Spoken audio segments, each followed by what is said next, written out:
One of the things that has been most impactful to me is my ability to connect on a deeper level with many of the volunteers and neighbors taking the class than I was able to before the pandemic.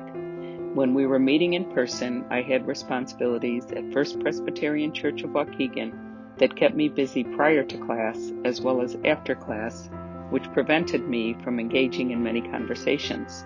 During the pandemic, I have had the opportunity to connect with more of our volunteers and neighbors on a regular basis over phone calls as well as through Zoom and delivering paper products.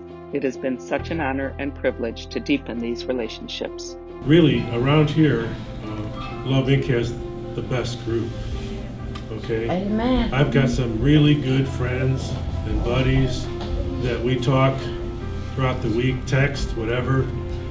And for these old fingers, it's hard to do texting, but it works out. It's an encouragement. What I've seen through Affirming Potential is people have testified to me about how God has used it. This has been a healing work of God. It's a hard battle for a lot of those people, but I'm willing to be the person that can reach back in and try to help them because I know the walk. That was a privilege to me to be able to connect with everybody that was once praying for me when I was, in the world and going through things. Everybody sat at that table and prayed for me, and God gave me a chance to sit at that table and see what it was like to be prayed for and to pray for others.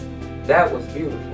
There are relationships being deepened between so many, and God's using so many Christians' lives, but also God's doing this between churches, and this is one of those developments that is bringing churches in Lake County closer to each other. I think it just was a beautiful thing that my kids wanted to get involved because they all told me, Mom, we love the change in you. God's up to something great in Lake County in Northern Illinois, and I feel like what we've seen is phenomenal and just the beginning of a greater development that we're looking forward to. In the precious name of your son, Jesus. Amen. All right. Yay, thank you all. God is building relationships that change communities through Love Inc. of Lake County. Our Christian churches are connecting across denominations. Volunteers are walking and deepening long-term relationships with our neighbors. Our neighbors are feeling that love. They're staying connected to the community and serving to give back to others. You can join us, give generously, and help our churches continue to build relationships in the name of Christ.